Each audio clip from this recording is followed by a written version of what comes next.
लंकेश्वर की जय हो, लंकेश्वर की जय हो। महाराज शत्रु का दूत आया है, उसका कहना है कि वह एक ऐसा प्रस्ताव लाया जिसमें युद्ध करने की आवश्यकता नहीं पड़ेगी, वह लंका में शांति बनी रहेगी।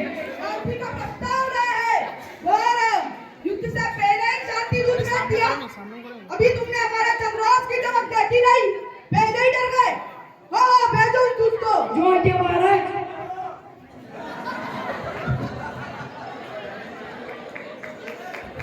महाराज, सभ्य देशों के राजदरबारों का नियम है कि दूसरे राज्य से आ रहे दूतों का आदर तो सम्मान करके उन्हें बैठने के लिए आसन दिया जाए, फिर उसका आतिथ्य करके उनसे उसके आने का कारण पूछा जाए। मूर्ख इंसान, इतना भी नहीं जानते हो। किसी राजा द्वारा भेजे गए दूत को राजदूत कहते हैं। जंगल से आए भिखारी के दूत को राजदूत नहीं कहते। आप राजा की बात करते हैं लंकेश्वर, मैं जिनका दूत हूँ वो तो राजाओं के राजा राज राजेश्वर है। वो इस भूखंड के नहीं परम तीनों लोगों के स्वामी है। देवताओं, वेदों, विधि के कोई नहीं के मैं उन्हीं त्रिलोकेश्वर श्री राम का राजदूत हूँ। तुम्हारा नाम क्यों सिर्फ बस इसलिए है कि वह एक भटकता हुआ वनवासी है जिसे अपने राज्य से भी निकाल दिया गया है। बताओ उस भिखारी का संदेश देकर मैं जाए। महाराज रावण, आपने मेरे राज राजेश्वर श्री राम का अपमान किया है, जिसके नियम अनुसार मुझे इस सभा से चला जाना चाहिए। राजदूत का सम्मान उसके राजा का सम्मान होता है, इसलिए राजदूत का प्रथम कर्तव्य है कि वो अपने सम्मान की रक्षा करे। मेरे अपमान का अर्थ होगा मेरे राज राजेश्वर श्री राम का अपमान। इसलिए मेरे दो ही रास्ते, पहला तो कि जहाँ मुझे सम्मान पूर्वक आसन नहीं किया गया मैं उस सभा से ही चला जाऊँ। मेरे अपमान का अर्थ होगा मेरे राज राजेश्वर श्री राम का अपमान।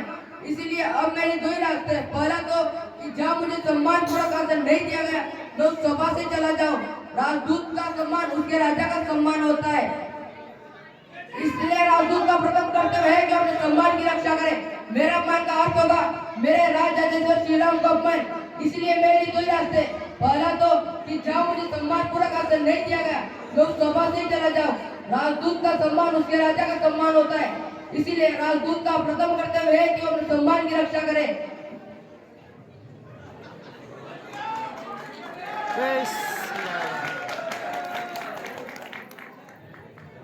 जय जय श्री राम।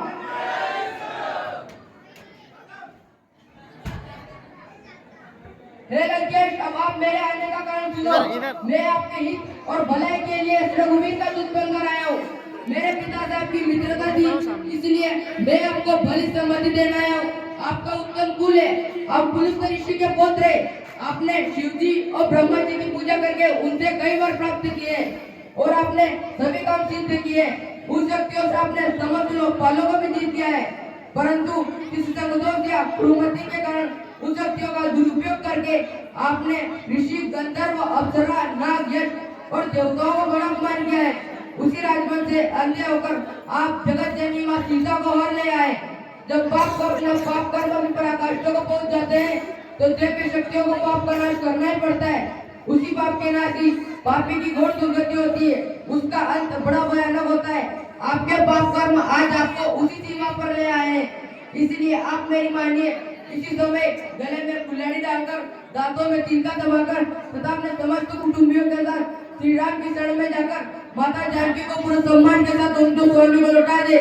श्री राम इतने दयालु कृपालु है कि आपको क्षमा शब्द कहने से पहले ही आपको क्षमा कर देंगे और लंका से वापस चले जाएंगे।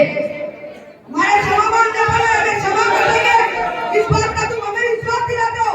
हम सीता सहित कुटुंब के साथ दांतों में तिनका दबाकर इतनी दूर उनके शिविर तक जाए और वे हमें क्षमा न करे, बंदी बना ले, सारा जगह पर रसेगा। इस बात का विश्वास में कैसे हो? महाराज रावण, प्रभु पर विश्वास रखना ही पड़ता है। जिसे प्रभु पर पूर्णतः विश्वास नहीं होता उसे कभी भी प्रभु की प्राप्ति नहीं हो सकती। आपको स्वस्थ करने के लिए मैं इतना बता दूं कि जब वानर सेना ने सुसज्जित होकर लंका को चारों ओर से घेर लिया था, तब कुंभकर्ण के सागर ने मुझे स्वयं बुलाकर कहा था कि जाओ उस रावण से जाकर कह दो कि इस युद्ध की ज्वाला में वह लंका की निर्दोष प्रजा की आहुति नहीं देना चाहता। यदि वो जानकी को पूरे सम्मान के साथ मेरे वाले कर दे तो मैं उसका भी क्षमा कर दूंगा और लंका से वापस चला जाऊंगा। मैं शांति चाहता हूँ। यह बात राम ने स्वयं कही